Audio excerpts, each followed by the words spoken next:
Hello YouTube world, this is Johnny Mo coming to you today with a Sunday afternoon little vlog. We are washing the siding down using our Sun Joe pressure.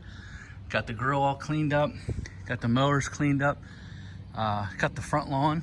Wanted to go give you a shot at the front lawn, then we're gonna come back and talk about that little piece that I made. I'm gonna be pruning my landscape. As you can see, my cherry tree is out of control, and so is my Japanese maple. But look at this front lawn, look how green and beautiful it is. Wow, it is stunning.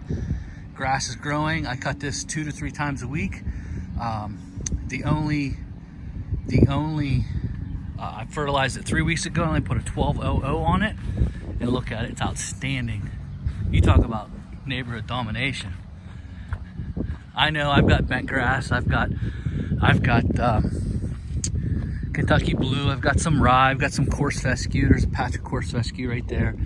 But this is the stripes I put in it today with the 30. Got some, you can see the darkness of it, the Kentucky blue, but I'm not going to go replace my lawns like you see some guys on YouTube. It's bent grass. It looks great. Look at it. Look how dark. Just dominating the neighborhood. Everything's power washed, getting ready to prune it up. Gotta clean this trailer too. What a day. I feel like I'm working harder today than I do. This was a rough week this week with grass. I'm not gonna lie to you, I'm not going to fluff you. The Toro definitely had some issues. Some days it was really wet, and she just threw clump after clump after clump. It was extremely wet. I got caught in a couple thunderstorms, and that grass was just too high for it, just way too high. And this piece, if someone can forward this to Toro, I gotta find a way to get this to Toro. I don't understand this, why there's a gap there and why this isn't flush, because that's why she throws clumps. If it wasn't for that, I don't think this should be level. This should be level so that grass can come out, and it's not. Someone get this to Toro, because I'm just not sure why they do it that way. I was thinking about, but it's under warranty, I was thinking about shaving this all down here, right here, shaving it down to make it even, because that's where it's clumping. And if it wasn't for that, I think this machine would be the best machine on the market. But as it stands right now, when it comes to wet grass, I'm sorry to tell you guys, the Turbo Force doesn't even stand a chance against the ICD deck. Not a chance in the world. ICD deck will blow this out of the water. But when it comes to everyday cutting, dry grass, it's hard to beat this deck. Doesn't clump, doesn't get all junked up on the inside, don't have to clean the deck often. But I wanted to talk to you today about this little chute we made here. As you can see, all it is a piece of bent metal. I put an eye hook there, bolted it in, put an eye hook down there, and then I just clip it right there while it's down. But that's what it looks like. That's all it is, guys. I used the rubber chute bracket, which was this, got this piece of metal bent, and then you just drilled the holes. And then I used the Toro bolts. So all you gotta do is get that out of there. Now I'm gonna go get another eye bolt, and I'm gonna put that other eye bolt right there so it's easier to attach. So you're $300, you're bolting it into your deck and all that. 20 bucks piece of metal, a little bit of time, a little bit of ingenuity. It's simple. And so I cut, as you can see, I cut this piece right here. You can see I cut it. The reason why, so it can go back like that. So now I can take the accelerator bagger and just do this. I'm trying to do this one-handed here. So I put it in the clip. Now, look at that. You got the accelerator bagger and you got the block off chute. Just like that. See how many hours she has on it? Where are we sitting at here, guys? 34 hours. 1 week old, 34 hours.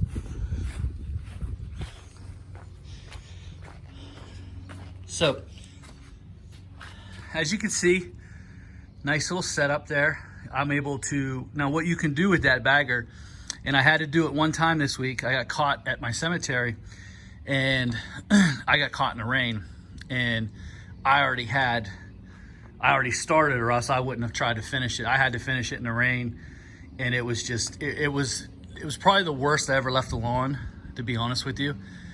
And it was just throwing clump after clump after clump. It's just soaking wet. And so I let it dry a little bit. It stopped raining, and I went and cut another piece of the cemetery. I came back, I threw that bagger on, and around the gravestones, I picked up all the clumps and stuff. And it did really well. It didn't fill it up because the grass was wet. It only filled it up about halfway. One time it filled it up 3/4 of the way. I'm not a bagger, so I can't tell you. I only took it one time when I first got it and bagged the side of this guy's property between two houses, because I didn't want to throw on the house, and I didn't want to throw in the landscape bed. And I'm a big component of, you don't make a mess, you don't have to clean up a mess. I just don't see why people blow in beds and blow along houses, and then they got to spend 15-20 minutes blowing everything off. That's why you get those little shoots, and you say, oh, I can't afford that, it's $300 or $200. It's $20, guys. Find someone with a break, get the metal broke, and then use your thing. Here's the piece for the Snapper Pro. It's right here. This is all you need. You need to take the metal off right here. So you need to take the metal off and use this. Figure it out, look. Take that plastic piece off, and this lines up perfectly. That's all you have to do. It is not hard. Just look at it and think about it. Go get a piece of metal bent, or use some L brackets. L bracket that up. Maybe get 4 L brackets, put an L bracket in there, and you got yourself a little shutoff plate. The shutoff plate for that is right there. I use this to cut my own lawn, and I haven't needed it, so I don't need the shutoff plate. But she's looking a little dirty. I cut my lawn late last night, and I cut my front lawn this afternoon. Amazon guy, gotta love that. Love getting packages. And this is my new package I got today. A little Sean Spencer thing, a little hula hoe. So I picked that up. I'm gonna try it out this week. I'm gonna see how well it works, and we'll go from there. So that's my day. I just wanted to give you an update on the lawnmowers. It's got 30 some hours on it. I got the aluminum bagger for it, especially for leaves. That's what I'll be using that mostly for, is leaves. I'll crunch them up, and then whatever's left I'll snag up with that little bagger. And the shutoff plate, I also use that bagger for when I'm trimming shrubs. I blow out the beds, and then whatever, I stick that right on the mower, and I'll just run the mower and suck them up with that and put them in a garbage bag. But here's the product that I used on the front lawn. This is it right here. This is a 1200 Dimension product. Dimension is the Crabgrass Control. It's 1200, and I put it on at the low rate, and I only got a ½ pound of nitrogen. Johnny, look at that front. You didn't put enough nitrogen on. You don't know what you're doing. You got to pound them. You got to pound them, Johnny. Well, this is what guys are mostly putting on the lawns. Look at this. They're going to go 3208, blast them. And then they wonder why their lawns look like crap half the year, why they get complaints, why the customers aren't happy, because the lawn's growing through the roof. And then once it dries out, the lawn's the first to turn brown. And then it gets weeds in it, it gets diseases in it. I can't figure out what's wrong with my lawn. I pay all this money. Because guys don't start the year out right. You don't want to pound your lawn with nitrogen in the beginning of the year. That way you can side discharge it. Recycle those clippings. Get that nitrogen back in there.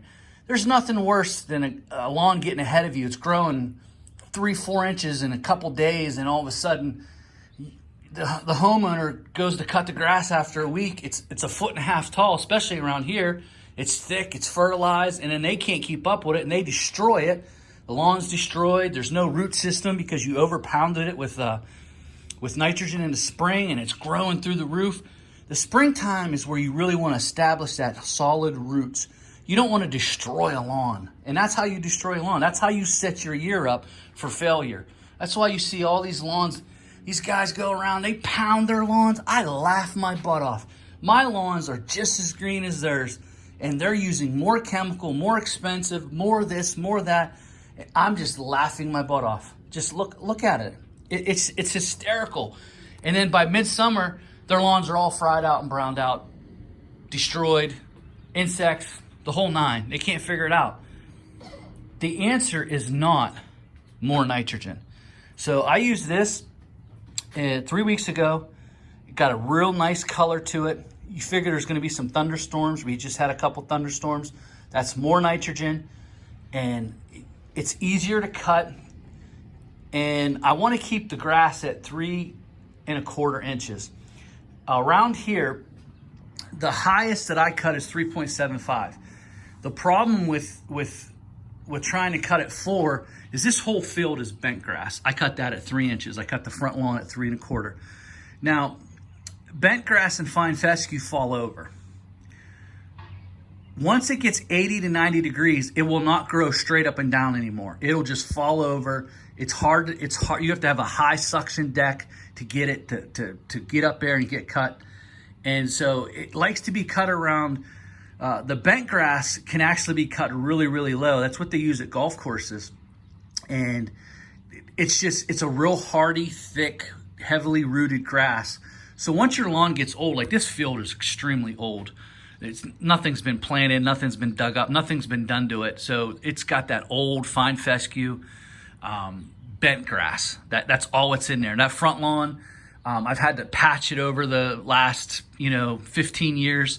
I've put some Kentucky blue in, some rye, but I'm not going to strip the whole front lawn out just so I can have all one grass type, because eventually the Kentucky blue, after about 15-20 years, is going to go anyway, and you're going to be stuck with whatever fills in. And around here, it's bent grass.